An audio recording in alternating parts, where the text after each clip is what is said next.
Khamenei की शहादत कैसे हुई, पहले इसके बारे में बात करेंगे, फिर पाकिस्तान में उसके बाद क्या रद्द-ए-अमल आ रहा है और अब ईरान को मुस्तकबिल में किन चैलेंजेस का सामना करना पड़ेगा, दुनिया किस तरफ जा रही है और हालात इस वक्त हर तरफ किस तरह के हैं। लेकिन सबसे पहले जो बड़ी खबर है कि ये वाक़या हुआ कैसे, इसके बारे में आहिस्ता आहिस्ता अमेरिकन मीडिया बता रहा है। एक तो इसमें कुछ अमेरिकी मीडिया ने ये भी दावा किया कि अरब हुक्मरान, ख़ास तौर पे मोहम्मद बिन सलमान का नाम आया कि उनसे डोनाल्ड ट्रंप की मुशावरत हुई और राब्ते हुए थे इस वाक़े से पहले, और वहाँ ये दावा किया जा रहा है, हालांकि सऊदी अरब की जानिब से किसी किस्म की कंफर्मेशन नहीं है और ना सऊदी अरब ने इसके ऊपर कोई बयान जारी किया है, तो वो इंतज़ार करना पड़ेगा। लेकिन वो अरब हुक्मरानों को भी इसके अंदर लपेट रहे हैं कि जनाब आयतुल्लाह खामनेई की शहादत और ईरान के ऊपर अटैक में अरब हुक्मरानों की मर्ज़ी शामिल थी। जबकि कुछ अर्सा पहले हमने ये खबर भी दी थी और सऊदी अरब में और अरब ममालिक के जो अखबारात हैं उनके अंदर ये छपा भी था कि सऊदी अरब ने अमेरिका को ईरान पर हमले के लिए अपनी एयर स्पेस देने से मना किया था। बहरहाल ये जो खबर आई है, न्यूयॉर्क टाइम ने ये इंकशाफ किया है कि आयतुल्लाह खामनेई को कैसे शहीद किया गया। न्यूयॉर्क टाइम्स के मुताबिक CIA कई महीने से आयतुल्लाह खामनेई की जासूसी कर रही थी। CIA को ये इंटेलिजेंस मिल चुकी थी कि हफ्ते की सुबह आयतुल्लाह खामनेई आला ईरानी ओहदेदारान के साथ एक अहम मीटिंग करने जा रहे हैं। CIA ने अपनी इंटेलिजेंस, जिसमें आयतुल्लाह खामनेई की लोकेशन के बारे में दुरुस्तगी पाई जाती थी कि जनाब ये मालूमात बिल्कुल ठीक है, इसराइल के साथ शेयर की। पहले इसराइल और अमेरिका का इरादा था कि रात के वक्त हमला किया जाए, लेकिन हफ्ते की सुबह मीटिंग की इतला मिलने पर दोनों ने दिन के वक्त हमले का वक्त एडजस्ट कर लिया। ईरान भी सुबह के वक्त हमले का सोच नहीं रहा था। ईरान को शायद ये गलतफहमी थी कि हमला होगा तो रात में होगा। सुप्रीम लीडर आयतुल्लाह खामनेई की सदारत में सुबह 9 बजे बहुत सारे लोग जो उनके साथ मौजूद थे, बड़े अहम तरीन लोग हैं, जिनमें कमांडर इन चीफ पासदारान इनकलाब, वज़ीर दिफा और सरबराह मिलिट्री कौंसल, कमांडर पासदारान इनकलाब, इस्लामी फ़िज़ाई फ़ोर्स और नायब इंटेलिजेंस वज़ीर, ये बहुत सारे लोग और भी मौजूद थे। इनका इजलास तय था। हफ्ते की सुबह 6 बजे चंद अमरीकी जंगी जहाज़ ये तिल अबीब से निकले, ये इसराइल का दारुल-हुकूमत है, वहाँ से निकले, जो तवील फासले तक मार करने वाले इंतहाई जदीद और दुरुस्त निशाना लगाने वाले हथियारों से लैस थे। तैयारों के उड़ान भरने के 2 घंटे और 5 मिनट के बाद, यानी जो तेहरान के अंदर, ईरान के अंदर उस वक्त था, उसके मुताबिक सुबह 9:40 पर आयतुल्लाह खामनेई के कंपाउंड को निशाना बनाया गया। हमले के वक्त ईरानी कौमी सलामती के आला हुकाम कंपाउंड की एक इमारत में मौजूद थे, जबकि सुप्रीम लीडर खामनेई साथ ही जो दूसरी इमारत है उसके अंदर मौजूद थे। हमले में आयतुल्लाह खामनेई मौके पर शहीद हो गए। वहाँ मौजूद ईरानी दिफाई निज़ाम के ओहदेदारान, वो भी बहुत सारे थे, वो भी शहीद हो गए। अमेरिका ने खामनेई के साथ साथ दीगर ईरानी मिलिट्री कमांडर्स और ओहदेदारान की लोकेशंस भी हासिल की हमले के लिए और वहाँ पे भी हमले किए, लेकिन उनमें से बहुत सारे बच गए। खौफनाक बात यह है कि CIA को इसी सोर्स ने आयतुल्लाह खामनेई की लोकेशन बताई है, जिसकी रैकी पर जून में ईरानी शख्सियात को निशाना बनाया गया था। यानी 2025 के जून में जब ईरान की अहम तरीन शख्सियात को निशाना बनाया गया, आपको याद है कि तब कुछ एटॉमिक साइंटिस्ट और बाकी जो इनके मिसाइल्स बनाने वाले साइंटिस्ट हैं उनको निशाना बनाया गया था आज से 6 माह पहले। तो वही जो इंटेलिजेंस सोर्स है उसने ही यहाँ पे दोबारा से ये काम किया है। तो ईरान की एक बहुत बड़ी इंटेलिजेंस की नाकामी है। ईरान की इंटेलिजेंस को इस बात का आइडिया होना चाहिए था कि आयतुल्लाह खामनेई को इस वक्त इतना वुल्नरेबल नहीं रखना, और उनको ये भी अंदाज़ा होना चाहिए था कि अमेरिका और इसराइल इस लेवल तक भी जा सकते हैं। क्योंकि देखें, सरबराह मुमलिकत को नॉर्मली इस तरह अटैक नहीं किया जाता, लेकिन थोड़े दिन पहले वेनेज़ुएला के सदर को अमेरिका उठाकर ले गया, तो अब आप क्या तवक्को कर सकते हैं। बहरहाल ये ईरान की इंटेलिजेंस का फेलियर है और CIA जो अमेरिका की टॉप इंटेलिजेंस एजेंसी है, उसने ये मालूमात गैदर की हैं अमेरिकी अखबारात के मुताबिक, और उसमें उनका साथ दिया इसराइल ने, और इन्होंने ये एक बड़ा टारगेट अचीव किया ईरान के अंदर, जो वो बड़े अरसे से करना चाह रहे थे। ईरान के लिए एक बहुत बड़ा धचका है। ईरान के लिए नहीं बल्कि पूरे मुसलमान मुल्कों के लिए धचका है। दुनिया में बहुत सारी जगहों पे आयतुल्लाह खामनेई की बड़ी कदर भी है। ख़ास तौर पे आयतुल्लाह खामनेई एक बड़े सख्त गिर इंसान थे कुछ मामलात को लेकर। ख़ास तौर पे फ़लस्तीनियों के लिए इन्होंने बड़ी आवाज़ उठाई, हमेशा अमली जिद्दोजहद भी की है और अपने मौक़िफ़ से पीछे नहीं हटे। अब रद्द-ए-अमल आ रहा है, मुसलमान मुल्कों में आ रहा है, ईरान के अंदर बहुत बड़ा रद्द-ए-अमल आया, बहुत बड़े पैमाने पर अवाम निकल कर सड़कों पे आ गए। अब अगर आप देखें तो ये बहुत बड़े बड़े हुजूम हैं जो आयतुल्लाह खामनेई की हमायत में ईरान में निकले हैं। यानी एक भी मुखालिफ हुजूम इतना बड़ा नहीं निकला, इससे पहले हमने देखा भी नहीं। लेकिन आयतुल्लाह खामनेई जो हैं उनकी शहादत के बाद बहुत बड़ी तादाद में ईरानी इकट्ठे हुए हैं और इससे जो हमदर्दी है मौजूदा रजीम की ईरान के अंदर, उसमें इजाफा हुआ है। अब नए सुप्रीम लीडर मुकर्रर किया गया है एक और शख्सियत को, इनका नाम है आयतुल्लाह अली रज़ा अराफ़ी। ये 67 साल इनकी उम्र है और ये आयतुल्लाह खामनेई जो शहीद हो चुके हैं उनके बहुत करीबी साथियों में से एक हैं। और अब 3 मेन लोग हैं। अच्छा, ये अबूरी तौर पे है, ये कंफर्मेशन नहीं है, अबूरी तौर पे ये नए सुप्रीम लीडर रहेंगे आयतुल्लाह अली रज़ा अराफ़ी। और 3 लोग इस वक्त मुल्क के अहम तरीन फैसले करेंगे, एक चीफ जस्टिस, एक सदर और एक आयतुल्लाह अली रज़ा अराफ़ी जो सुप्रीम लीडर हैं। और इन्हें अबूरी मुद्दत के लिए वहाँ पे सुप्रीम लीडर का ओहदा दिया गया ईरान में और ये फैसला हो चुका है। अब बहुत बड़े बड़े चैलेंजेस हैं ईरान में, लेकिन पहले पाकिस्तान में आ जाते हैं। पाकिस्तान के तकरीबन तमाम बड़े शहरों में एहतजाज शुरू हो गया इस वाक़े के बाद, ख़ास तौर पे इस्लामाबाद में, कराची में, लाहौर में, पेशावर में, कोयटा में, तमाम जो दारुल हुकूमत है वहाँ पे, और गिलगित बल्तिस्तान में ये बड़ा शदीद एहतजाज हुआ है। पाकिस्तानियों में बहुत सख्त रद्द-ए-अमल दिया है।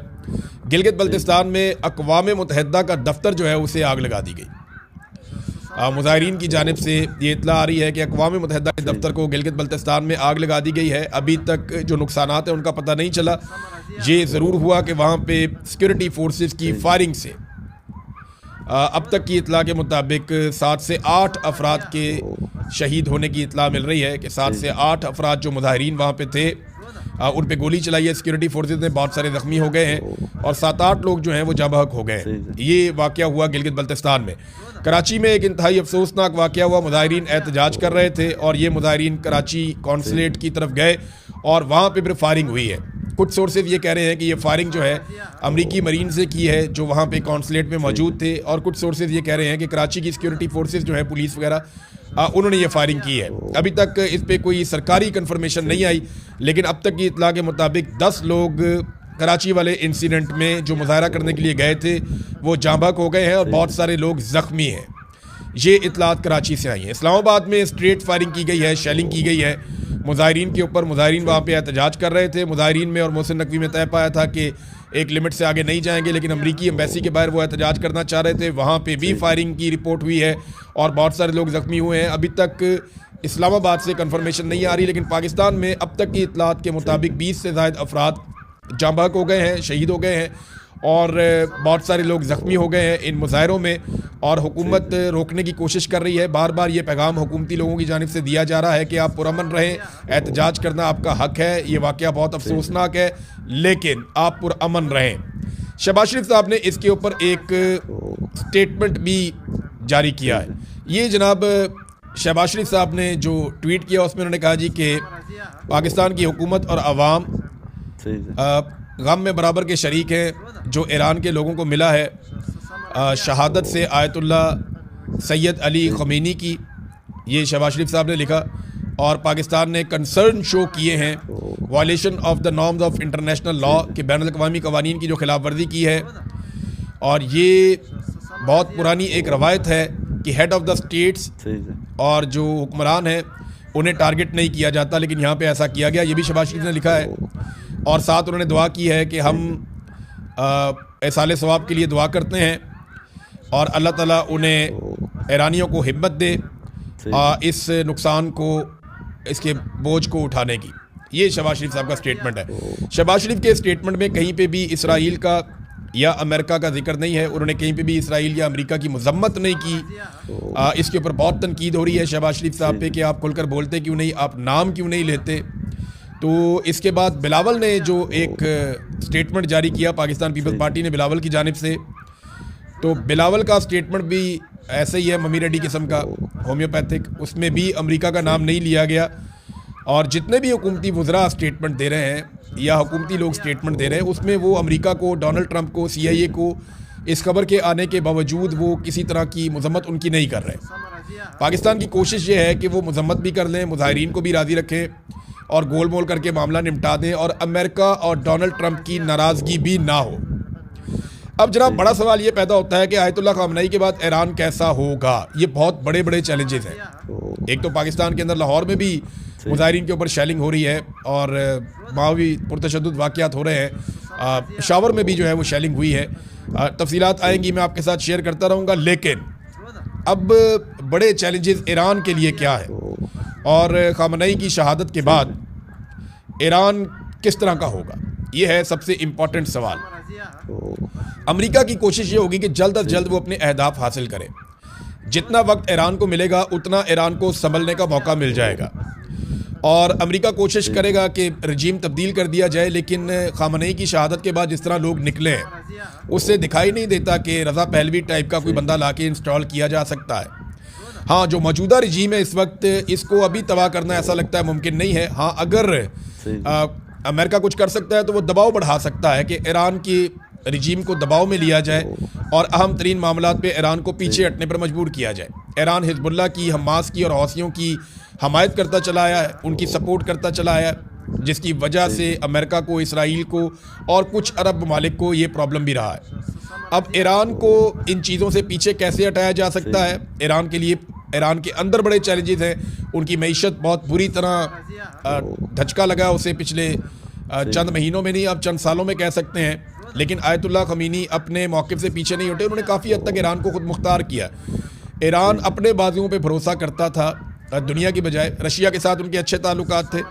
प्यूटन ने जो स्टेटमेंट दिया है वो ज़्यादा बेहतर स्टेटमेंट है पाकिस्तानी वज़ीर आज़म से। उन्होंने खुलकर अमेरिका और इसराइल की मजम्मत भी की है और इस वाक़े के ऊपर गम गुस्से का इजहार भी किया। अब नाज़रीन, अमेरिका जो है वो कोशिश करेगा कि ईरान को अपने मुताबिक चलाए और ईरान को बहुत सारे चैलेंजेस हैं। यानी इससे पहले किसी भी ईरानी हुक्मरान को इतने मुश्किल हालात में हुकूमत नहीं मिली जितने मुश्किल हालात में मौजूदा सुप्रीम लीडर आए हैं। ये उनका बहुत बड़ा इम्तिहान है कि वो किस तरह से अंदरूनी और बैरूनी ख़तरात से ईरान को निकालते हैं। देखिए, ईरान के अंदर भी उन्होंने अपने आप को मजबूत रखना है, अपनी कमांड एंड कंट्रोल रखना है और ईरान के अंदर लोगों को मुतमईन भी रखना है, ईरान की हिफाजत की जिम्मेदारी भी करनी है और दूसरा जो बैरूनी ख़तरात है उनसे भी निपटना है। ईरान लगातार जवाबी हमले कर रहा है। अभी भी ईरान लगातार जवाबी हमले कर रहा है और बहुत सारे अमरीकी तनसीबात को और इसराइल को वो निशाना बना रहा है। इसराइल का नुकसान बहुत थोड़ा हुआ है, इसराइल और अमेरिका दोनों का नुकसान थोड़ा हुआ है। उसकी वजह यह है कि इनका बंदोबस्त ईरान की निस्बत बेहतर है। ईरान क्योंकि एक बहुत बड़ा मुल्क है, वहाँ बेशुमार लोग हैं। जब आप अटैक करते हैं तो सिविलियंस की कैजुअलिटीज़ होती हैं। इसराइल पे जब अटैक किया जाता है तो इसराइल ज़ेरे ज़मीन बंकर्स में चले जाते हैं, वहाँ पे वो महफूज रहते हैं। उन्होंने पूरा बंदोबस्त किया हुआ है। तो अब तक की इतला के मुताबिक 6-7 इसराइलियों से ज़्यादा हलाकतें रिपोर्ट नहीं हुई और कोई 20 के करीब इसराइलियों का बताया जा रहा है कि वो ज़ख्मी हुए हैं। अमेरिकन का नुकसान रिपोर्ट नहीं हुआ, उनका दिफाई साजो सामान का नुकसान हो रहा है, इंफ्रास्ट्रक्चर का नुकसान हो रहा है। लेकिन अमरीकी फ़ौजी कितने मारे गए हैं इस बारे में हमारे पास कंफर्म इतलात नहीं है और ईरानी मिसाइल अमेरिका तक पहुंच नहीं सकते, वो बहुत दूर है। ईरान को अरब ममालिक के साथ भी कोई हल निकालना पड़ेगा और अगर उनकी सरजमीन से ईरान के ऊपर अटैक होता है तो ईरान किस तरीके से इस सारी सूरत को मैनेज करता है। मैं आपको इसकी मिसाल ये देता हूँ कि पाकिस्तान के ऊपर पाकिस्तान की हुकूमत कहती है कि भारत हमला करता है अफ़गान सरजमीन से फितनतुल ख़वारिज को इस्तेमाल करते हुए और फिर उसके बाद पाकिस्तान इसी बुनियाद पर अफ़गानिस्तान के ऊपर एयर स्ट्राइक्स करता है। तो अगर ये आपका मौक़िफ़ बिल्कुल ठीक है तो इसी तरह ईरान के ऊपर जब दूसरे ममालिक से हमला होता है तो ईरान वापस उसी जगह पे स्ट्राइक करता है या उसी जगह के ऊपर ईरान जो है वो मिसाइल दागता है। तो अगर पाकिस्तान का ये मौक़िफ़ ठीक है तो फिर ईरान का भी ये मौक़िफ़ ठीक है। अब नाज़रीन, जो आयतुल्लाह खामनेई की कुछ आम चीज़ें थी उनमें एक तो उनका फतवा था जिसमें उन्होंने कहा था कि ईरान को एटम बम नहीं बनाना चाहिए। क्या उनकी शहादत के साथ ये फतवा ख़त्म हो गया और ईरान एटमी क़ुव्वत बनने की कोशिश करेगा? दूसरी एक उनकी बड़ी ख़ास बात ये थी कि उन्होंने ईरान को एक मजबूत फ़ौजी क़ुव्वत बनाया, ख़ास तौर पर मिसाइलों के मैदान में। और ईरान के पास इतनी बड़ी मिकदार में मिसाइल्स हैं, ये दुनिया को इसका आइडिया नहीं था। और अभी भी जो ईरानी सोर्सेज हैं वो ये कहते हैं कि ईरान कई महीने तक ये मिसाइल दागता रहे तब भी उसके पास ज़ख़ीरा मौजूद रहेगा। अगर तो ये इन्फॉर्मेशन ठीक है तो अमेरिका और इसराइल के लिए कोई अच्छी खबर नहीं है, ना ही मिडल ईस्ट के लिए ये कोई अच्छी खबर है। दूसरी जानिब सऊदी अरब समेत कुछ और मुल्कों ने बार बार ये तंबीह की है कि अगर ईरान ने दोबारा उनके ऊपर अटैक किया या उनकी सरजमीन के ऊपर मिसाइल दागे तो फिर वो जवाबी हमला करेंगे। अब ये सारी चीज़ें मैनेज करना किसी भी नए हुक्मरान के लिए बहुत मुश्किल है, लेकिन ईरानी बार बार इस तरह की चीज़ें देखते रहे हैं और इनका सामना करते रहे हैं। अब आप आ जाए पाकिस्तान के अंदर, पाकिस्तान की हुकूमत के ऊपर दबाव बहुत बढ़ जाएगा, ख़ास तौर पे शहबाज शरीफ के ऊपर। शहबाज शरीफ ने डोनाल्ड ट्रंप को कई मरतबा अमन के नोबेल इनाम के लिए नामजद किया। डोनाल्ड ट्रंप को पाकिस्तान और इसराइल ये दोनों अमन के नोबेल इनाम के लिए नामजद कर चुके हैं। ख़मीनी की शहादत के बाद शहबाज शरीफ पे बहुत दबाव बढ़ेगा और पाकिस्तान में अवाम की एक बहुत बड़ी तादाद ये मुतालबा करेगी और ये मुतालबा शुरू हो गया है कि पाकिस्तान अमन के नोबेल इनाम के लिए डोनाल्ड ट्रंप की नामजदगी वापस ले। और एक और मुतालबा किया जा रहा है कि पाकिस्तान अमरीकी सफ़ीर को पाकिस्तान बदर कर दे। अब ये तो बड़ा मुश्किल काम है, यानी अमरीकी सफ़ीर पाकिस्तान से वज़ीर आज़म पाकिस्तान को तो मुल्क बदर कर सकता है। कई दफ़ा कई पाकिस्तानी वज़ीर आज़म मुल्क से निकाले गए और अमरीकी सफ़ीर फिर भी पाकिस्तान में रहे, तो अमरीकी सफ़ीर को पाकिस्तान बदर कैसे किया जाए, ये तो तकरीबन नामुमकिन वाली चीज़ लगती है। अमरीकी जो एम्बेसी है उसका भी एक स्टेटमेंट आया पाकिस्तान में और वो ये कह रहे हैं कि हम सारी सिचुएशन को मॉनिटर कर रहे हैं, हम सूरत को देख रहे हैं, जहाँ जहाँ हमारी कॉन्सुलेट्स हैं उनके पास क्या हो रहा है।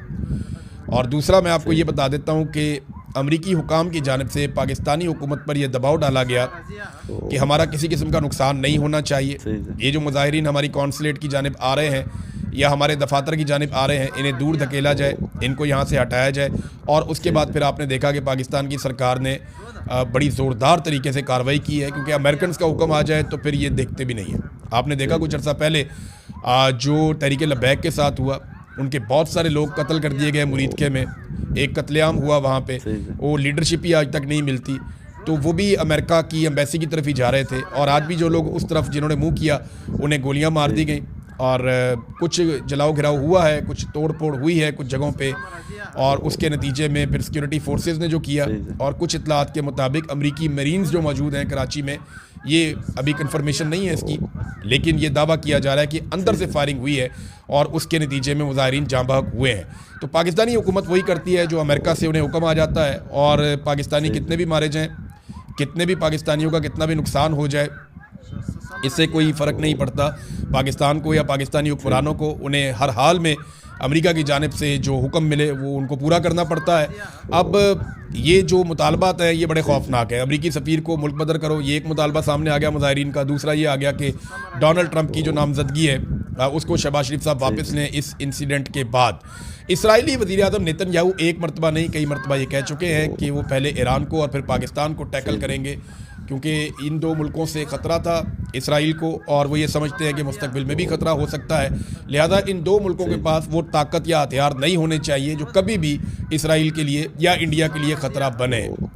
तो पाकिस्तान के पास एटमी हथियार मौजूद है। हमारे बहुत सारे दोस्त, मैं खुद भी ये समझता हूँ कि एटमी सलाहियत आपके पास है तो आपके ऊपर उस तरह से कोई अटैक नहीं कर सकता, लेकिन अगर आपके पास सिर्फ एटमी सलाहियत है और बाकी हर चीज़ के अंदर आप कमज़ोर हैं, तो फिर आपके लिए ये सोचने का मकाम है।